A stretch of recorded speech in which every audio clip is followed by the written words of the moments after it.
قبلہ دی مدد کعبہ ایمان مدد من گدایم تو و سلطانم ہستی ہست دارن دیا شہ جیلا مدد قادریم نعرہ یا غوث اعظم می زنم دم دا شیخ برکت اللہ قطب عالم می زنم. اور ہم کہتے ہیں سنیم من نعرہ احمد رضا خان می زنم سنیم من نعرہ احمد رضا خان می زنم دم دا شیخ اختر رضا خان قطب عالم می زنم. حضرات میں نے ابھی جس آیت کریمہ کی تلاوت کا شرف حاصل کیا. رب کائنات ارشاد فرماتا ہے قل هل يستوي الذين يعلمون والذين لا يعلمون. اے محبوب تم فرما دو کہ جاننے والے اور نہ جاننے والے برابر ہیں؟ کیا عالم اور جاہل برابر ہیں؟ کیا علم والے اور نادان برابر ہیں؟ ارے جب درخت ہی نہیں تو پھل کیا ہوگا؟ جب علم ہی نہیں تو عمل کیا ہوگا؟ یاد رکھو ہر عبادت کی بنیاد علم پر ہے. حضرت امام غزالی رحمۃ اللہ علیہ فرماتے ہیں کہ کوئی بندہ کتنا بھی عبادت گزار ہو، دن رات نوافل میں گزار دے، دن رات تسبیح پڑھتا رہے، لیکن اگر اس کے پاس علم نہیں ہے تو اللہ ہی ظاہر کرے کہ اس کی عبادت قبول ہو جائے. کیوں؟ اس لیے کہ اس کی عبادت کا سلیقہ ہی نہیں ہے. جب اس نے علم حاصل نہیں کیا تو اسے یہی نہیں پتا ہے کہ علم کہ عبادت کرنے کا طریقہ کیا ہے، عبادت کرنے کا سلیقہ کیا ہے، ہمیں کس انداز میں عبادت کرنا چاہیے، کیسے ہمیں اپنے رب کی رضا حاصل ہوگی. اسی لیے اللہ رب العزت نے کئی مقام پر علم حاصل کرنے کی تاکید فرمائی. کہیں فرمایا قل هل يستوي الذين يعلمون والذين لا يعلمون، کہیں فرمایا فاسألوا اهل الذکر ان کنتم لا تعلمون. تو اللہ فرماتا ہے کہ علم والوں سے پوچھو اگر تم نہیں جانتے ہو.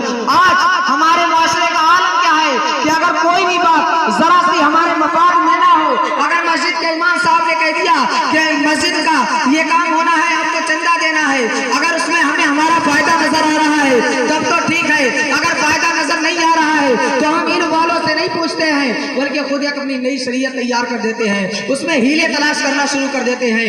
یاد رکھو کہ اگر کوئی بندہ شریعت کی خلاف ورزی کرتا ہے، اس میں ہیلے تلاش کرنے کی کوشش کرتا ہے، اگر کوئی بندہ شریعت مطہرہ کو چھوڑنے کی کوشش کرتا ہے، اس کے احکام کو توڑنے کی کوشش کرتا ہے، تو گویا وہ اسلام کو ڈھانے میں مدد کرتا ہے. اسی لیے علم حاصل کرنا ہر انسان پہ ضروری ہے. میرے آقا صلی اللہ تعالیٰ علیہ وسلم ارشاد فرماتے ہیں اطلبوا العلم ولو کان بالصین، یعنی علم دین حاصل کرو اگرچہ تمہیں چین جانا پڑے. تو علم کی اہمیت کیا ہے؟ علم کے لیے کس قدر اللہ رب العزت نے مسلمانوں کو تاکید فرمائی کہ علم حاصل کرو، اور میرے آقا نے کس طرح لوگوں کو تاکید فرمائی کہ علم حاصل کرو، چاہے تمہیں کچھ بھی کرنا پڑے، چاہے تمہیں کہیں بھی جانا پڑے، چاہے تمہیں کچھ بھی کرنا پڑے. اور علم حاصل کرنے والوں کا مقام کیا ہوتا ہے کہ جسے کوئی نہیں جانتا ہے اگر وہ علم حاصل کر لے تو لوگ اسے امام اعظم ابو حنیفہ کے نام سے جانا کرتے ہیں، لوگ اسے امام احمد رضا خان کے نام سے جانا کرتے ہیں، لوگ اسے اختر رضا خان کے نام سے جانا کرتے ہیں. حضرات علم وہ ہے کہ جو خرچ کرنے سے بڑھتا ہے. بہت سے مال ایسے ہوتے ہیں جو خرچ کرنے سے ختم ہو جاتے ہیں، لیکن علم جو خرچ کرنے سے بڑھتی ہے. آپ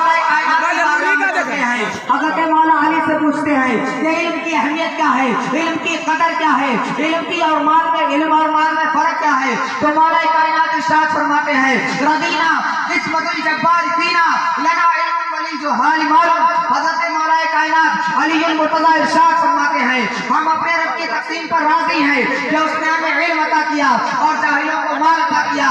اور ارشاد فرماتے ہیں ان المال یفنان قریب. حضرت مولا کائنات فرماتے ہیں کہ قریب مال بنا ہو جائے گا والعلم باقی لا یزال، اور علم باقی رہتا ہے اس کے لیے سوال نہیں ہوتا.